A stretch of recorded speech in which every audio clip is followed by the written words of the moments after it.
into elections until we get a new president, perhaps, or we get renewed for the old one.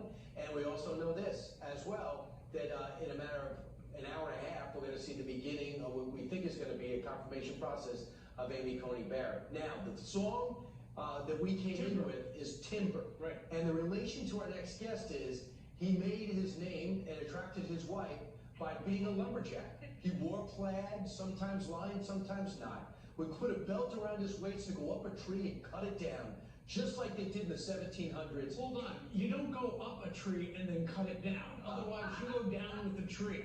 Okay. Are we live? I should probably do that. Let's bring in Sean Duffy. He's a Fox News contributor, a lumberjack by trade, and now we are paying him for his advice. I cannot wait to see how much better you are now that we're giving you checks. Congressman, congratulations. Welcome back. And he has something else on his resume. I understand you're a Fox News contributor now. I am. Thank you guys for having me. I'm excited to be part of the Fox News family and join my wife, who's been with you guys for a number of years, Rachel, who, by the way, was picking the music this morning, I guess. Yeah, absolutely. And by the way, you have to sublet from her, your studio, correct? Right, exactly. All right. I sublet more than that from her, I think. I think so, too. So listen, today, as you know, at 9 o'clock, as if we don't have enough going on, Amy Coney Barrett goes in front of the Judiciary Committee, at which time they're going to try to tell America that she is going to make abortion illegal, and she's also going to destroy the Obamacare. That's their goal, rather than the personal attacks. Do you agree with that? Well, I think that's what they're going to do today. And by the way, they're going to say that the nomination of Amy Coney Barrett is going to be ripping up the Constitution.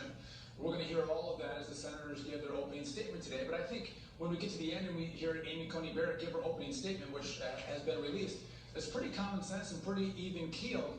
I mean, here you have a jurist who liberals and Democrats actually love. She's someone who believes that she doesn't take her personal opinions and impose them into her decisions, superimpose them into her decisions. She believes that she follows the law in the Constitution. She interprets the law in the Constitution and makes decisions based on that, not her personal opinion. So liberals should actually be pleased with that judicial philosophy and should put the swords away today, but I don't think they will. Well, and Kamala Harris is going to be in attendance remotely. She's going to be in her office. And she's one of the Democrats who is angry that the Republicans are having these hearings, putting people's lives in jeopardy because of the coronavirus. Meanwhile, Joe Biden has a different tack. He said this over the weekend down in Delaware about what the Republicans are doing. The only court packing going on right now. It's going on with the Republicans packing the court now. It's not constitutional what they're doing. One size doesn't fit all, Joe. The packing going on is this court is being packed now by the Republicans after the vote has already begun. I'm going to stay focused on it so we don't take our eyes off the ball. So he says that what the Republicans are doing is unconstitutional, which is funny because in 2017 he said that senators constitutionally required to give the nominee a hearing and a vote. And they're not packing the court. They're not expanding the number. The number is 9. There is a vacancy right now. Right, Steve. So court packing is when you expand the court. We have 9 justices now. They want to put on 4 more justices to court pack it and give them a 7-6 majority. That's court packing. Following the Constitution, which says when there's a vacancy, the president nominates and the Senate advises and consent. That's completely in line with what our founders intended. But I think Democrats think that if they say court packing enough, they can confuse the American voter that actually filling vacant seats at the Supreme Court is court packing. But I think more than that, Brian and Stephen Ainsley, when you look at Joe Biden, most of us thought that Joe was supposed to be the moderate Democrat. He was in charge, not the left-wingers like AOC and Biden.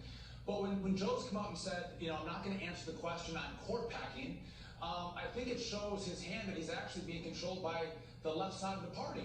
If Joe doesn't believe in court packing, come out and say, I don't believe in it. And if you want to pack the court, let us all know. We should be able to vote on what's going to happen with the third branch of government. Is it going to be a 9-justice court, or is it going to be a 13-justice court? Those are really important issues that American voters should decide the election on. And by the way, Joe knows that if he's going to pack the court, most moderate voters, most suburban moms, most Catholics will come out in opposition and probably be driven into the hands of Donald Trump. What would that mean for the future of the Republican Party if they make D.C. a state and they make Puerto Rico a state? Presumably all Democrats, so 4 Democratic senators would get in office and then they could pack the court. What does that mean for the future of Republicans? Well, I have a little different opinion on Puerto Rico. So first of all, if D.C. is a state, they're going to have, two liberal senators. But with Puerto Rico, it's more of a swing area. And this will be the representative for Puerto Rico as a Republican. You saw the governor of Puerto Rico just endorse President Trump. That would be more of a battleground, but I think Democrats are looking at Puerto Rico because they think they can bring it further to the left.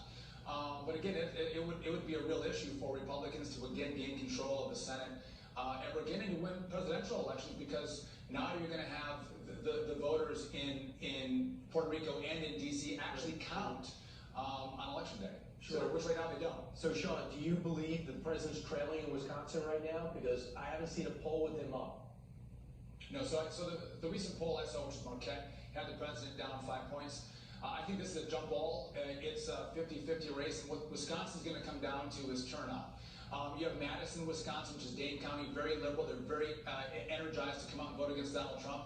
But man, we've had boat parades, the car parades. You travel around, the Republican community is going to walk over glass or hot coals to vote for President Trump. So whoever has a better ground game, I think, is going to win Wisconsin. But the polling is far too off right now. President Trump is definitely in the race in Wisconsin. Sure. And speaking of Wisconsin, Sean, apparently what they had wanted to do was they were going to accept ballots after Election Day, and they would count them later and then go back and give a new tote or something like that. Wisconsin has been blocked from accepting the mail-in ballots. Unless they come in by Election Day, they're not going to count. But so get this, absentee voting started in Wisconsin on September 17th. Early voting starts on October 20th. There's plenty of time for all Wisconsinites, if they don't want to show up on November 3rd, to get their ballots in. And if you can't get it in to the clerk by November 3rd, we agree it shouldn't be counted, but I'm not surprised by Democrats actually going down this lane, because this is the group that wanted illegal immigrants to vote down in Florida. Democrats voted against a resolution in the House to ban illegal immigrants from voting. This is the party that wanted the Boston Marathon bomber who's in prison and a terrorist. They wanted him to be able to vote. So they'll go to any extreme to try to get more voters in on Election Day. By the way, you extend the vote past November 3rd. This just allows for more shenanigans. If you're 10 or 15,000 votes down, it gives Democrats an opportunity to stack ballots and potentially win the state by fraud, but not by message. Yeah, Sean, bad news for Michigan. They got 13 days to get their ballots in. It's got to be postmarked before, but it's tragic. Sean, thank you so much. Hey, thank you guys. Yeah. All right. It's good to be here. Thank you. All right, it's 7:47 here on the East Coast. The Trump campaign releasing a new ad highlighting support from black voters. Overwhelming majority